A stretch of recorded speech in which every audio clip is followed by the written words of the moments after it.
In this video, I'm going to run you through how to customize the Pinterest pin templates that are available in my shop. But if you're watching this video and you haven't purchased the templates, you might still find value in the video because I will talk about some of the things to consider with your pin design and how to find good stock images in Canva if you don't want to use your own photos. So I created 2 sets of Pinterest pin templates with 50 different pins in each set. And the reason I created so many is because I found myself just using the same Pinterest template that I made years ago, maybe like 3 different variations per pin. And then it just has become so crowded online these days that I've read that you should be pinning at least 15 times a day, which is just like crazy amount of pins that you would need. And even if you can pin the same pin to multiple boards, you're still going to need like a good few hundred pins, like at least. So that's why I created a wide variety of these templates to suit each type of blog post. So I've got some collage pins, one where you've got a free download or whatever other thing that you're offering people to opt into your mailing list, some infographic, ones that have 1 photo per pin, some that have multiple photos per pin, feature a fair bit of color, not as much color, and different things like call to actions. So I try to do a variety of pins, and I have found these quite helpful for myself because I can quickly just customize it and tweak the text and everything if you want to, or just leave the text as is. So they have become quite handy. It's definitely sped up my workflow because I definitely was not pinning enough to Pinterest, and since I've started using these templates, I have noticed more click-throughs to my website, so I would say that they're working. Anyway, so if you want to know how to customize these, let's just pick any one of these templates. So you'll get a PDF file, which will have a link to open the templates in Canva after purchasing. You'll need a free Canva account. You don't need a paid Canva account, but some of the fonts do come with the pro version, but you can always replace them with other fonts if you want. And I include a list of the fonts that I've used throughout the template in the download, but when you click on it, you'll find that some of them are probably free fonts anyway. So when you have chosen whatever template you want to use, I like to make a duplicate because then I've still got the original that I can always refer back to, but up to you. If you are using your own photos, you can go to uploads and they will be in there, but I'm going to go to elements because I'm going to use some stock photos. So I am in the planner, like time management, decorating your plan, all that's like planner niche, but you can use these for any sort of blogging niche that you like. So this one here, I did give some preset like category examples for different blog categories. So this one is obviously for money. I had a fair few like recipe example pre-done pins just to give people an idea of what they look like when they're finished. And I did give some examples in the listing as well, so you can use them for all different niches. I'm just going to go with the recipe niche because there's some really good stock photos in Canva for that. So let's say that you were doing lasagna, because I feel like lasagna, and you type in whatever you want, go to photos, and it'll bring up plenty of stock images. Obviously, if you're using your own image, you can use that, but I do really like some of these stock images. There's just something about the color of them. They just have really good stock photos. So I have the Pro version. You can see this little crown in the Pro is appearing on some of them, but if you click this button up here and then you tick free, it will filter out all of those paid ones, so you'll only see the free stock images. And then you can choose which one you want to use. So something like this would be really good for an entire photo background. If we picked a different one here, for example, and then left click and drag it in, that looks pretty good. But if you decided that you didn't want so much of this in the image, you can always crop any of these existing frames that I've inserted into the template, and then you can change your text. So maybe like instead of read this before you visit Germany, read this before you make, and then you can expand, any text out. You can change the sizing, whatever you want to do. And here we'll go lasagna.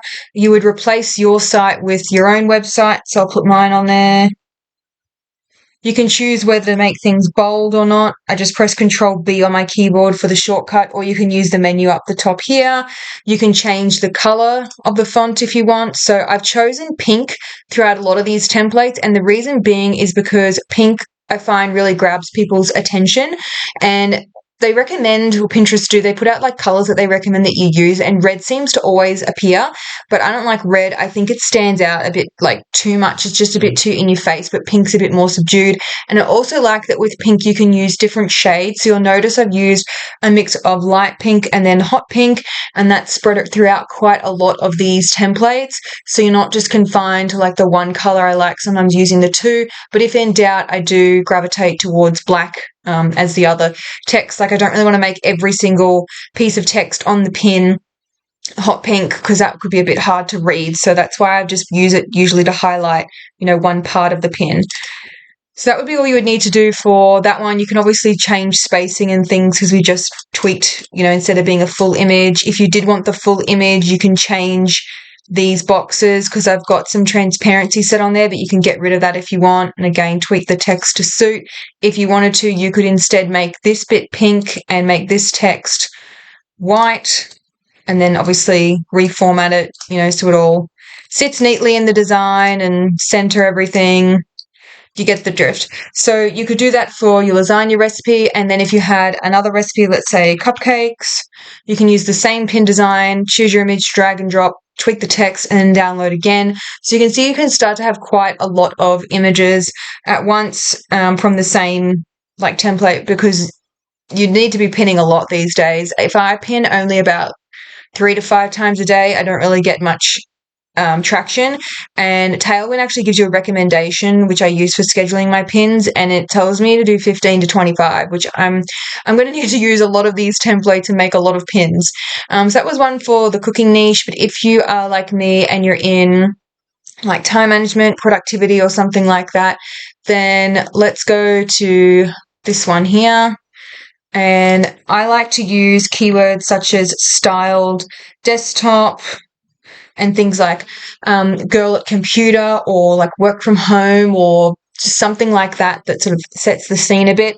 I will say that the photos, when I search for styled desktop, are way better with Pro.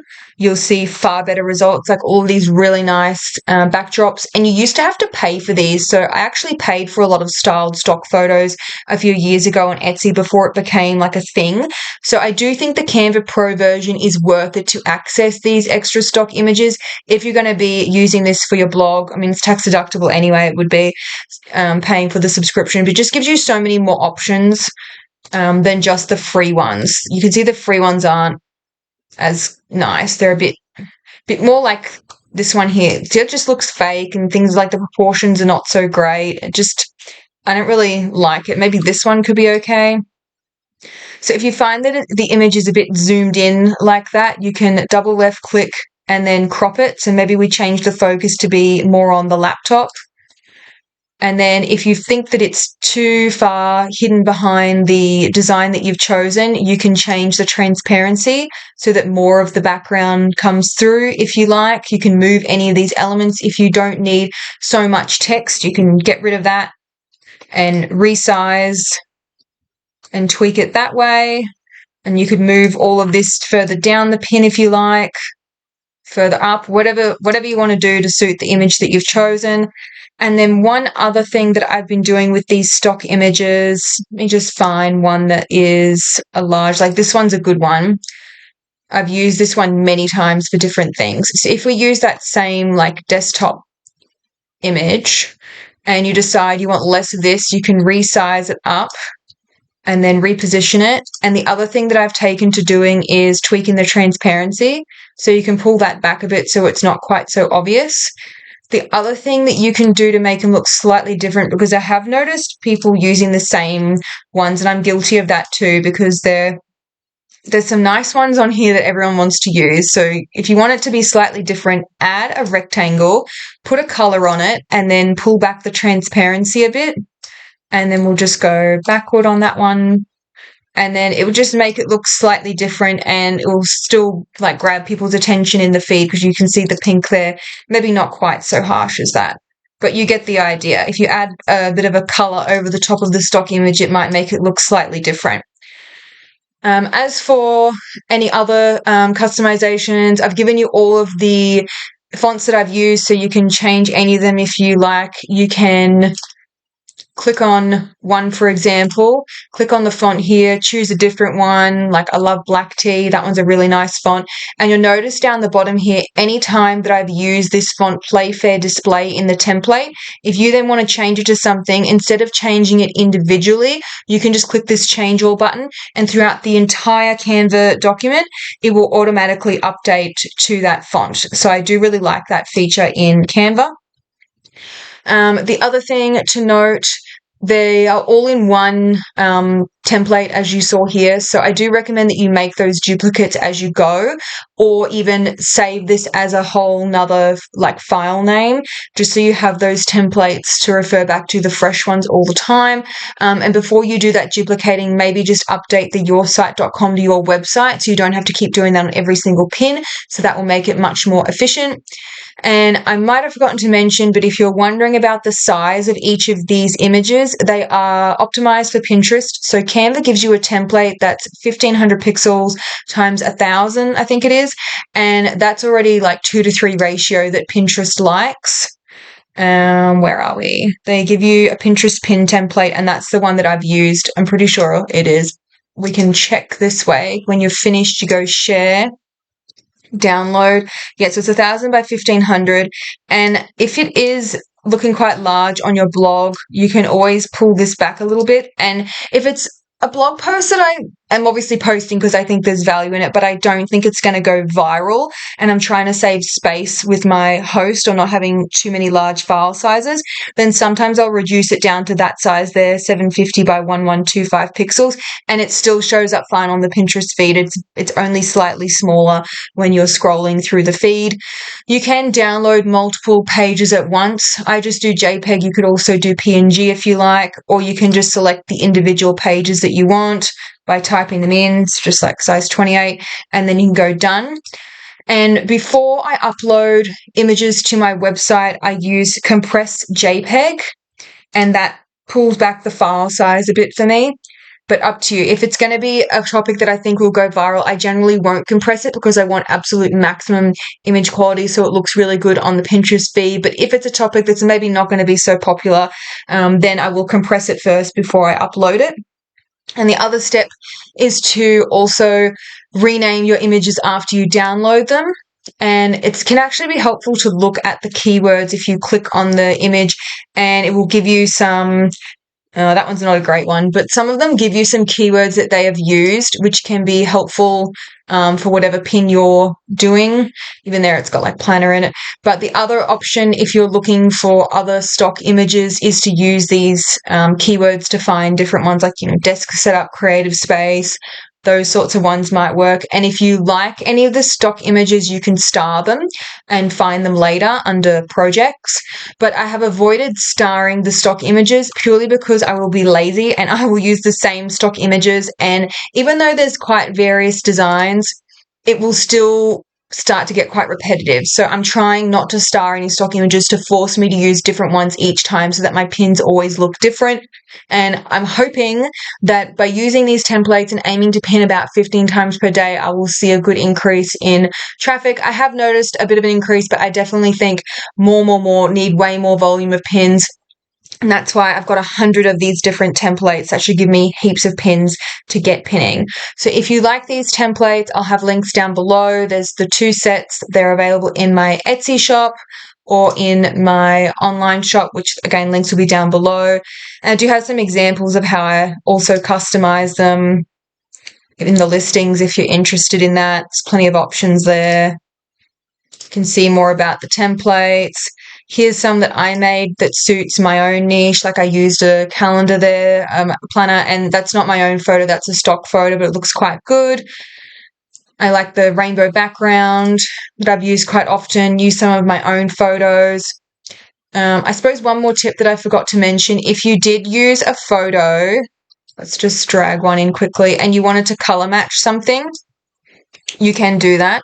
So if you wanted this part of the banner here to match something in the image, you can use this little color picker thing and then click on the part of the image you want the color to match, and it will match it for you. Not always the greatest colours, depends on the image that you choose. That one's quite pastel. I'd probably go for something more bold because that looks terribly washed out at the moment. And you could also just go with black across the board for all of them. Anyway, I hope you found this video helpful. I have those links down below. I usually post graphic design tutorials. I haven't lately, but I'm going to try and do them once a fortnight. So make sure you subscribe to be notified when the next video is posted.